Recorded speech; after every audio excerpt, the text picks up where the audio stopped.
Baalbek Trillinton, aninhada no fértil vale de Bekaa, no Líbano, a antiga cidade de Baalbek contém algumas das construções em pedra mais massivas e misteriosas já feitas pelas mãos humanas. Entre elas, o trilito de Baalbek se destaca por sua enorme dimensão e precisão, elementos que despertam até hoje debates e admiração.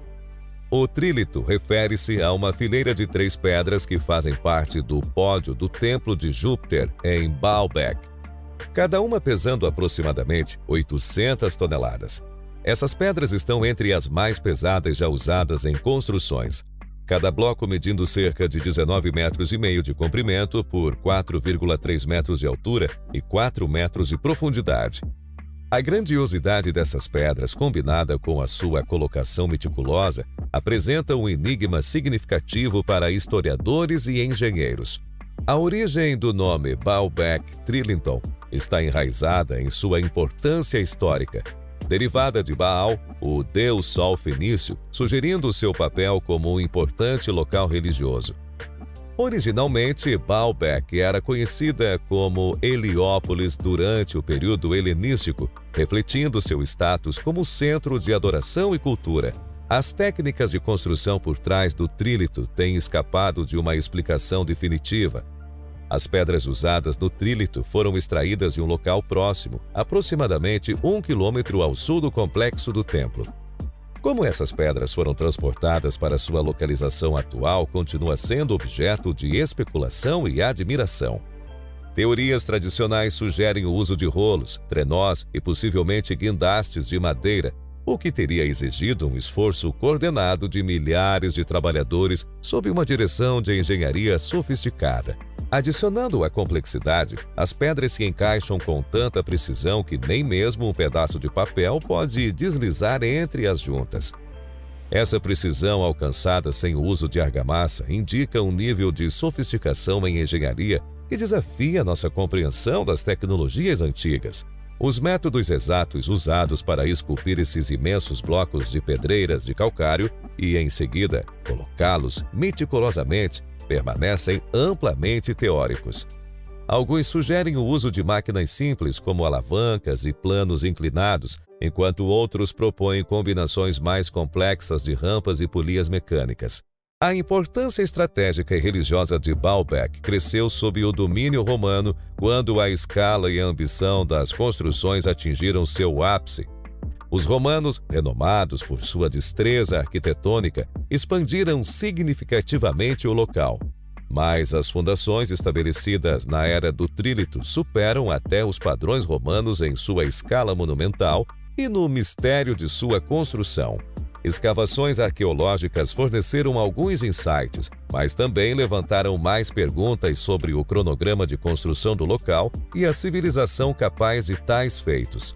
A datação por carbono de material orgânico encontrado no local sugere que as atividades de construção podem datar de um período ainda anterior aos romanos, apontando para uma civilização pré-romana, possivelmente pré-helenística, com capacidades avançadas de construção.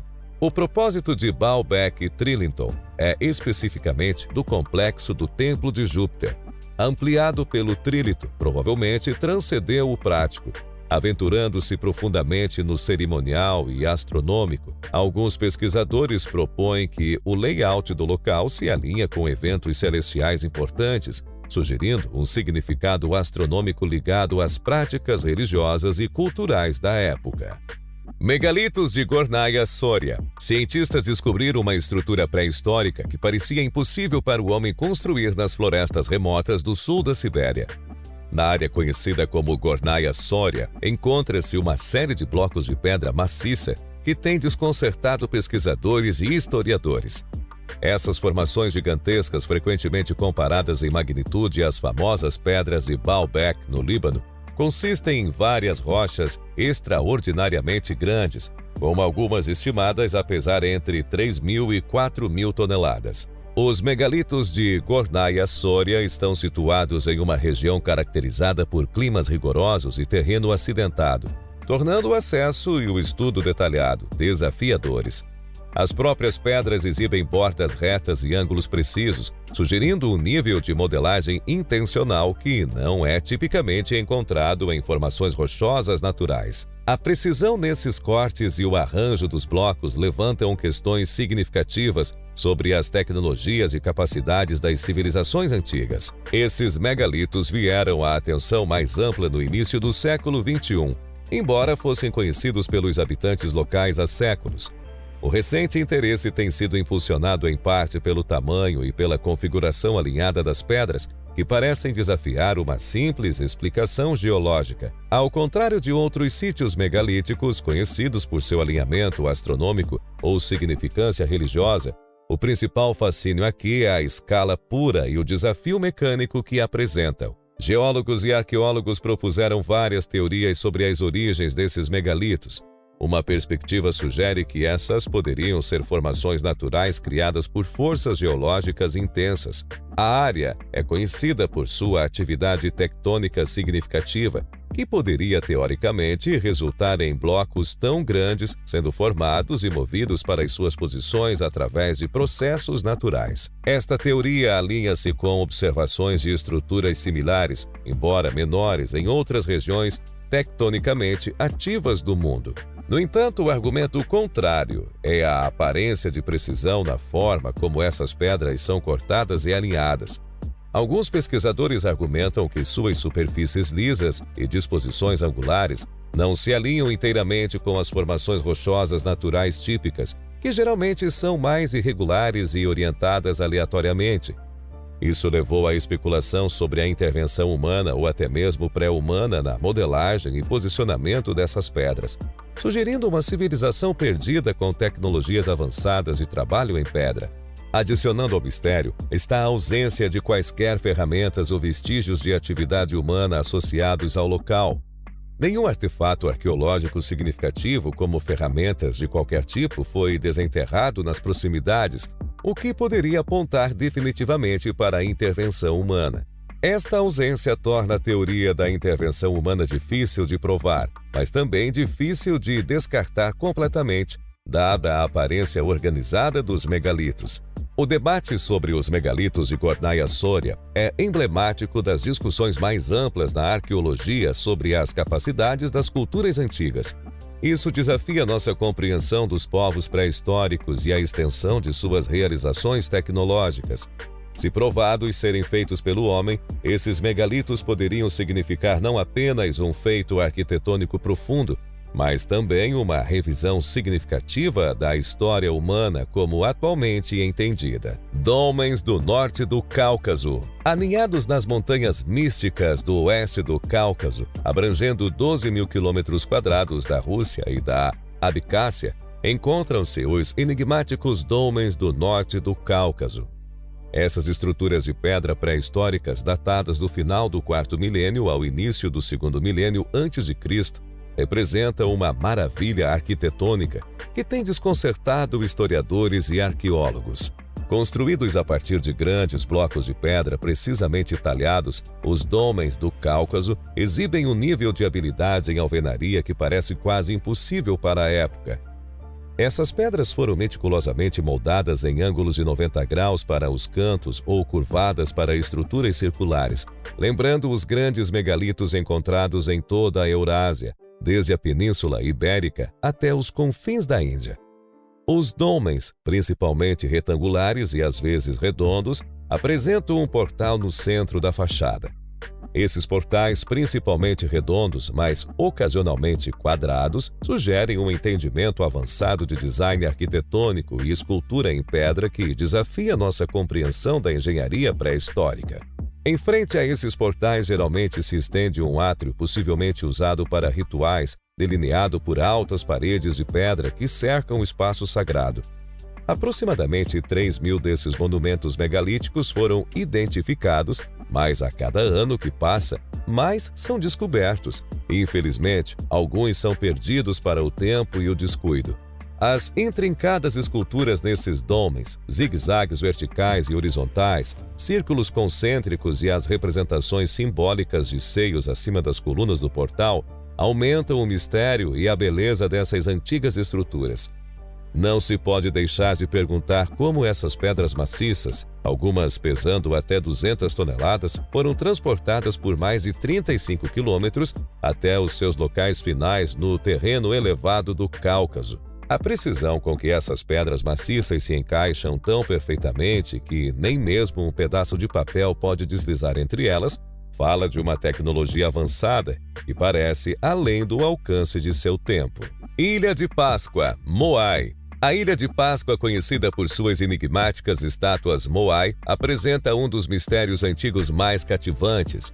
Essas icônicas esculturas monolíticas são testemunhas silenciosas de uma cultura polinésia outrora próspera. Localizada a mais de 3.700 quilômetros do centro populacional mais próximo, a ilha abriga mais de 900 moais, cada um esculpido em um tufo vulcânico, que é cinza vulcânica compactada, tornando o feito ainda mais notável devido à fragilidade do material.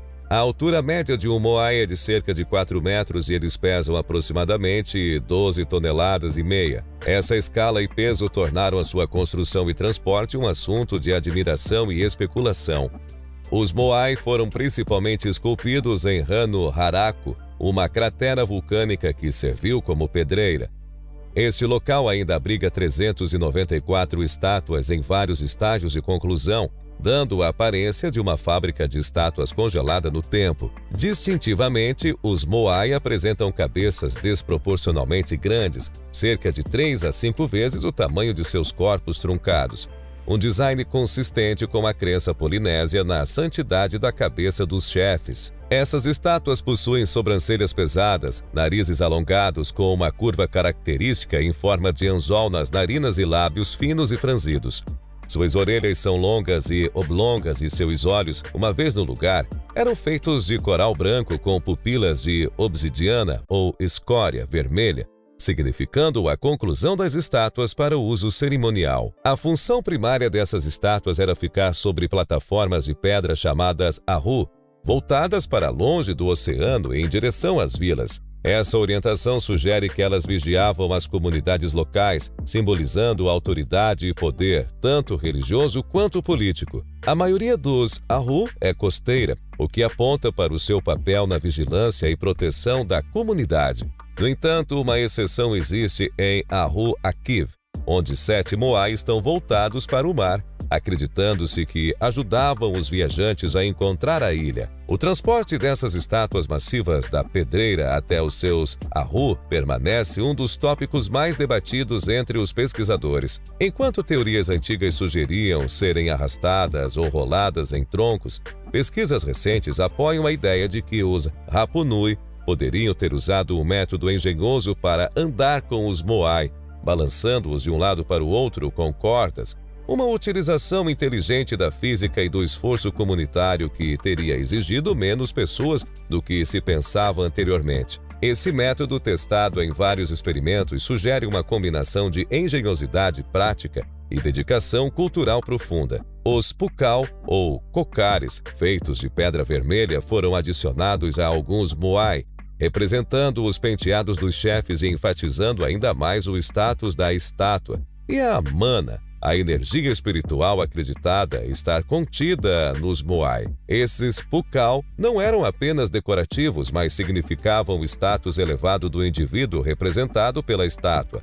A construção dos moais provavelmente atingiu seu pico por volta dos anos 1250 a 1500, durante o qual a população da ilha estava em seu auge. No entanto, a era da construção dos moais terminou abruptamente, com muitas estátuas deixadas inacabadas em Rano Haraku ou abandonadas no caminho para os seus locais pretendidos. Essa cessação coincide com mudanças ecológicas na ilha, principalmente o desmatamento e o uso excessivo de recursos, levando à agitação social e uma mudança nas práticas religiosas. Sacsayhuamán. No norte de Cusco, no Peru, este maciço complexo ergue-se a uma altitude de 3.700 metros.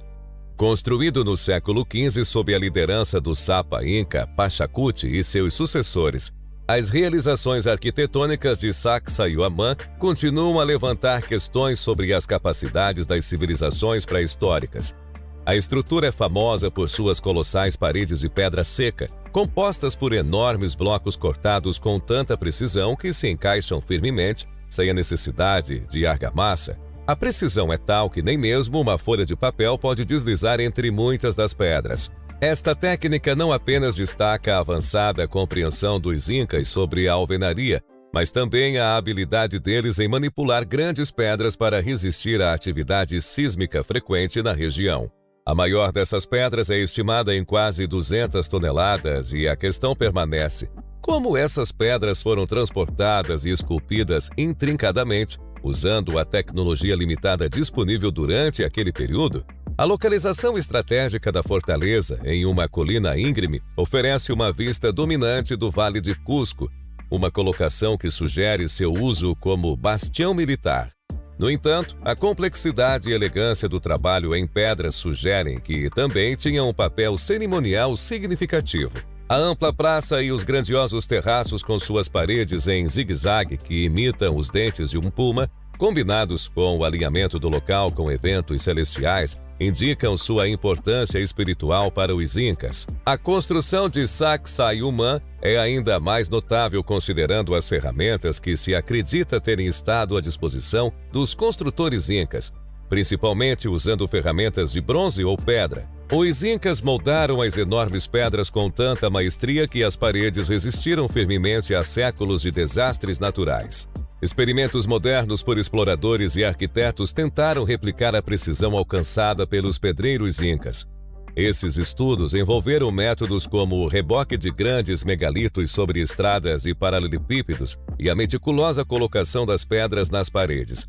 Apesar desses esforços, alcançar a exatidão das juntas de pedra de Sacsayhuamán com nossa compreensão atual e replicação das técnicas antigas permanece elusivo, aumentando o mistério dos métodos dos antigos construtores. Ao longo dos séculos, o local sofreu saques e destruição, especialmente durante a conquista espanhola, quando muitas pedras foram reaproveitadas para construir a cidade colonial de Cusco. Hoje, apenas as maiores pedras permanecem, aquelas muito pesadas para serem movidas, deixando-nos ponderar sobre a grandeza total do estado original de Sacsayhuamán. Na era moderna, Sacsayhuamán transcendeu suas raízes antigas para se tornar um símbolo de orgulho cultural e continuidade. Serve como pano de fundo para a encenação anual do Inti Raymi, o festival dos solstícios de inverno inca, atraindo milhares de turistas e locais que vêm para testemunhar a espetacular exibição da tradição inca e homenagear a habilidade engenhosa de seus ancestrais. Nammadol. Nammadol, localizada na costa leste de Pohnpei, nos Estados Federados da Micronésia, permanece um dos mais intrigantes sítios arqueológicos do Pacífico. Muitas vezes chamada de Veneza do Pacífico, esta cidade é uma maravilha da engenharia antiga. Consiste em aproximadamente 92 ilhotas artificiais ligadas por uma rede de canais espalhadas por mais de 40 hectares. Construída em uma lagoa, as ilhotas são formadas por grandes paredes de basalto colunar e preenchimento de coral, um recurso que exigiu técnicas de construção engenhosas, dada a ausência de recursos naturais como metal para ferramentas. Cada ilhota servia a um propósito específico, desde a residências para a nobreza e templos até espaços para rituais funerários, indicando uma estrutura social altamente organizada. A origem de Nammadol é envolta em lendas. Conforme a tradição local, a cidade foi construída pelos feiticeiros gêmeos Olosopa e Olochipa, que vieram de uma terra ocidental chamada Catal e usaram poderes mágicos para levitar as enormes pedras. Cientificamente, no entanto, a cidade data do século I ou II d.C., com a construção das estruturas megalíticas começando por volta de 1180 d.C. Este cronograma a torna um desenvolvimento contemporâneo, mais distinto, na cultura das ilhas do Pacífico, separado das influências de outras civilizações conhecidas da época.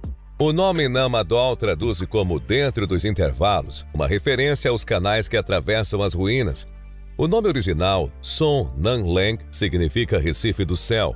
Este local foi a sede da dinastia Saudelur, uma autoridade centralizada que unificou a população estimada de 25 mil pessoas de Pohnpei sob um único governo até cerca de 1628. A construção de Nammadol foi uma façanha surpreendente, considerando que cada uma das enormes pedras tinha que ser transportada de várias partes da ilha e montada nas configurações precisas que permanecem até hoje. A cidade servia como um centro político e religioso, controlando a distribuição de recursos e mantendo a ordem, através de uma hierarquia social complexa. O declínio de Namadol é atribuído à invasão de Zoque-Lekel, um herói da tradição local que derrubou a dinastia Saldelor por volta de 1628.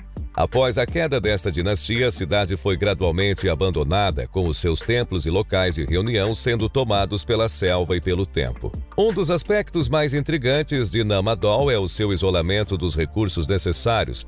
Não há fontes de água doce ou terras férteis nas ilhotas, o que significa que todos os recursos essenciais tinham que ser trazidos de canoa. Esta exigência sugere um alto nível de organização social e controle, pois o transporte regular de alimentos, água e materiais precisava ser meticulosamente planejado e executado. Hoje, Namadol é um marco histórico nacional e continua a atrair arqueólogos que estudam sua extensa rede de canais e impressionantes feitos arquitetônicos. Pumapunku. Pumapunku, parte do antigo sítio arqueológico de Tiwanaku, próximo ao lago Titicaca, no oeste da Bolívia, é um incrível testemunho das habilidades arquitetônicas de seus criadores. Este sítio é anterior à civilização Inca, datando aproximadamente de 600 d.C. Mas a complexidade e precisão de seu trabalho em pedra continuam a impressionar engenheiros e historiadores modernos. As pedras em Pumapunku não são apenas massivas, algumas pesando bem mais de 100 toneladas. Mas o que é ainda mais surpreendente do que o seu tamanho é a precisão com que foram cortadas e encaixadas umas nas outras sem a necessidade de argamassa. Esses blocos, muitos dos quais têm forma de H, possuem juntas interligadas complexas cortadas com alta precisão. Os arqueólogos descobriram que o material usado para construir Pumapunku foi andesito, um tipo de rocha vulcânica. É importante notar que o andesito é uma rocha incrivelmente dura, mas os construtores de Pumapunku conseguiram esculpi-la com linhas retas e cantos afiados que sugerem técnicas de engenharia avançadas. A questão de como as pessoas antigas realizaram isso com as ferramentas disponíveis na época permanece amplamente sem resposta. O layout de Pumapunku também é um marco de planejamento arquitetônico. O complexo é organizado de forma altamente regular, sugerindo um conhecimento avançado de princípios geométricos. Essa sofisticação é vista na uniformidade e no design modular de sua construção, que se assemelha mais a uma abordagem de engenharia moderna do que ao empilhamento tradicional de pedras visto em outras construções antigas. Um dos aspectos mais intrigantes de Pumapunku é a precisão com que as pedras estão alinhadas. As estruturas foram posicionadas para se alinhar com fenômenos astronômicos. Por exemplo, o Portão do Sol, outra estrutura no sítio de Tiwanaku, é famoso por seus alinhamentos astronômicos, sugerindo que Pumapunku também pode ter servido para importantes observações celestiais. Pesquisadores acreditam que esses alinhamentos foram usados em calendários agrícolas que governavam os ciclos de plantio e colheita essenciais para a sobrevivência do povo de Tiwanaku. A tecnologia para transportar as pedras maciças para o sítio adiciona outra camada de complexidade ao mistério de Pumapunku. Algumas das pedras usadas em Pumapunku foram extraídas a mais de 10 quilômetros de distância. Transportar essas pedras para o local, considerando especialmente a altitude e o terreno acidentado, é um feito de engenharia que até mesmo os padrões de hoje encontrariam desafiador. Além disso, a cultura que construiu Pumapunku desapareceu, deixando poucos registros para trás. A falta de documentação escrita dificulta para os pesquisadores entenderem completamente como e por que esse complexo foi construído. As teorias variam de observatório astronômico a centro cerimonial, mas sem evidências definitivas, grande parte do propósito de Pumapunku permanece especulativo. Além de suas realizações arquitetônicas e de engenharia, Pumapunku é um sítio repleto de significado cultural. Faz parte do maior sítio de Tiwanaku, sendo considerado sagrado por muitos povos andinos. Construção de outro planeta. Aninhado em uma paisagem remota e acidentada, cientistas descobriram uma estrutura pré-histórica que parecia impossível para o homem construir. É uma imensa pedra monolítica perfeitamente cortada, erguida como um testemunho dos mistérios do mundo antigo. Esta colossal laje de pedra que deixa uma pessoa em cima dela parecendo um anão parece desafiar nosso entendimento dos métodos de construção antigos. Medindo centenas de toneladas, o seu tamanho e precisão levantam questões intrigantes. Como essa pedra gigantesca foi esculpida e transportada para sua localização atual? Qual foi o propósito que ela serviu para as pessoas que a criaram? Lendas abundam, sugerindo que civilizações avançadas ou até mesmo seres extraterrestres possam ter estado envolvidos. A habilidade e a escala parecem estar muito além das capacidades da tecnologia conhecida por nossos ancestrais antigos. Este monólito enigmático nos desafia a reconsiderar a história e as habilidades das culturas pré-históricas. Será que estamos perdendo uma parte crucial do nosso passado? Você acredita que esta pedra é evidência de tecnologia antiga avançada ou poderia haver uma explicação mais terrena? Compartilhe seus pensamentos e teorias nos comentários abaixo. Teotihuacan. Teotihuacan, localizado no Vale do México, a 40 quilômetros a nordeste da moderna Cidade do México, é um testemunho da habilidade arquitetônica e do planejamento urbano das antigas civilizações mesoamericanas. Reconhecida por suas monumentais pirâmides como a Pirâmide do Sol e a Pirâmide da Lua, Teotihuacan não foi construída pelos mexicas ou astecas, mas os precedeu por muitos séculos. No seu auge, na primeira metade do primeiro milênio, era a maior cidade das Américas, abrigando mais de 125 mil pessoas, estando entre as 6 maiores cidades do mundo naquela época. Cobrindo uma área de 21 quilômetros quadrados, Teotihuacan era o coração da região, influenciando muito além de suas fronteiras através do comércio, particularmente de ferramentas de obsidiana e, culturalmente, através de suas inovações arquitetônicas e artísticas. A cidade foi fundada por volta de 100 a.C., com construção contínua de seus principais monumentos até cerca de 250 d.C. No entanto, por volta de 550 d.C., a cidade sofreu destruição significativa e foi abandonada durante os séculos 7 e 8, possivelmente devido a eventos climáticos extremos entre 535 e 536. O layout da cidade era altamente organizado, centrado na Avenida dos Mortos, que ligava os principais centros cerimoniais e administrativos, incluindo as pirâmides. A Pirâmide do Sol, uma das maiores da Mesoamérica, tem mais de 66 metros de altura, sendo construída usando 3 milhões de toneladas de pedra sem o auxílio de ferramentas de metal, rodas ou animais de tração. As técnicas de construção usadas pelos teotihuacanos ainda não são totalmente compreendidas. As pirâmides foram construídas com a arquitetura talude-tablero, que consiste em painéis alternados, inclinados e verticais. Este estilo não só proporcionava uma aparência visualmente impressionante, mas também contribuía para a estabilidade das estruturas. A estrutura interna das pirâmides consistia em entulho, sobre o qual tijolos de refinados e uma camada de gesso de cal foram adicionados, uma técnica que permitiu a essas pirâmides resistirem à atividade sísmica comum na região. Apesar de seu tamanho e evidências de planejamento estratégico, não há indicação clara de uma monarquia centralizada. Em vez disso, a cidade pode ter sido um estado teocrático ou coletivo, como indicado pela ausência de iconografia real típica de culturas contemporâneas, substituída por simbolismo religioso comunitário. A influência da cidade se destacou por toda a Mesoamérica, evidenciada por artefatos teotihuacanos, encontrados em regiões distantes como as terras maias e a costa do Golfo.